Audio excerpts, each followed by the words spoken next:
Welcome back. Eastern premiers spoke today with their New England counterparts over things as you would expect, tariffs, trade, lumber, and so on. It comes as major fast-track projects are being announced by Ottawa. Joining us to offer his insight on all this is former New Brunswick Premier Shawn Graham. He is in the capital tonight, and it's nice to see you.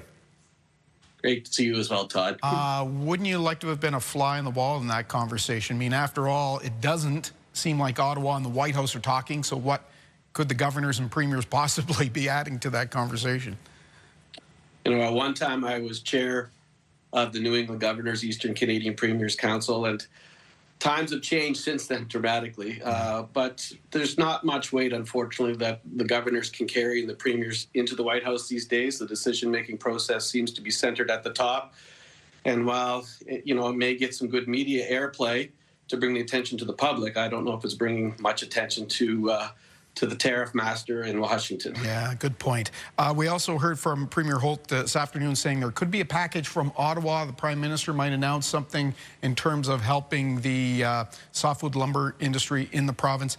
Can you just speak to the importance again of that industry and the impact it has on the economy? Well, New Brunswick's forestry sector is one of our largest economic generators for the province. And, take small communities like where I'm from in Rexton. Delco Forest Products is a large employer. A lot of trucks on the road, a lot of people working on the mill. But those tariffs have impacted the company. You take a community like Chipman, where Irving is situated. That community today, it's the biggest employer in the region. And, the mill in St. Leonard today produces enough lumber in 2 weeks to build every home in Atlantic Canada in 1 year. Wow. So our exports are critical. It helps the Americans rebuild after natural disasters. And, those tariffs are a tax on the lumber products that push their prices up. So hopefully, we'll be able to keep our industry afloat here in New Brunswick. And this budget today, nationally, is going to be a very important budget for our province and the forestry sector across Canada. Yeah, of course. The Sisson mine has been chosen as a fast-track project. Obviously, the federal and provincial governments want it. Folks in Millville, where the trucks would be running, they want it. But as we reported here the other night, the mayor of Stanley, among others, isn't so sure. Is this project a slam dunk, or is there potential it might not go?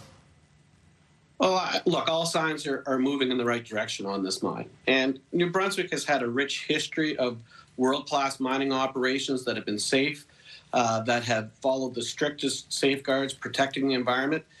30 years ago, mining in our economy in New Brunswick accounted for close to 7% of our GDP. Today, it's down to 0.5%. That's half a percentage point, because we've seen the mining project in Sussex close, the potash mine, yeah. Brunswick mines in Bathurst, their resource depleted, so that closed down after generations of successful operation.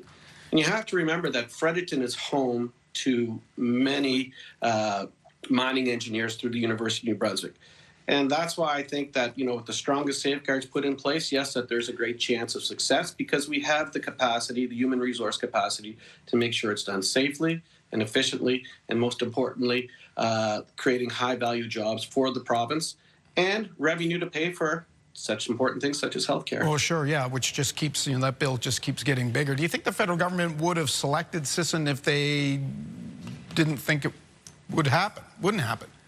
Yeah, well, look, we're on the list. Look, everyone saw probably during the Blue Jays playoff runs that great advertisement that Ontario was running for the Ring of Fire on their mineral resources. Right. Well, we have those same minerals here in New Brunswick. We're blessed with those resources.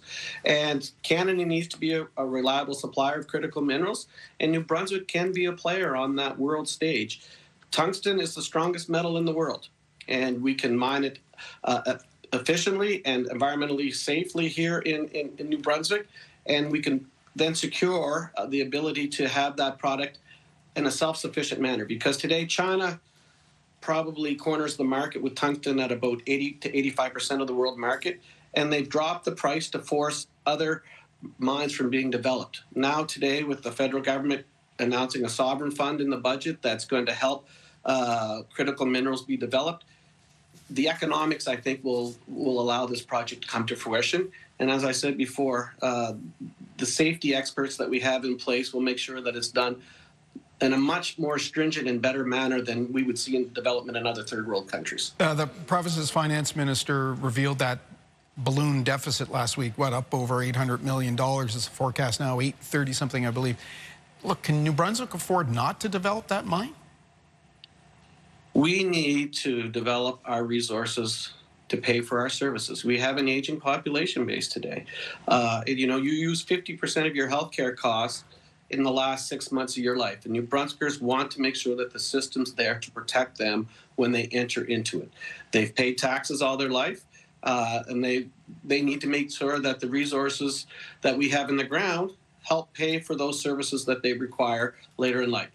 But, you know, this project is more than just that. It's allowing us to use our resources to benefit the green technology sectors as well. You know, this tungsten project and molybdenum will be able to be used in green battery development initiatives, future technologies that will be, you know, much more important to protecting the environment. Well, these critical minerals today in Canada and here in New Brunswick will play a role in that, and it's important that we're self-sufficient in the development of it. Former Premier of New Brunswick, Shawn Graham, in Fredericton tonight. We appreciate your insight as always. Thanks for being with us.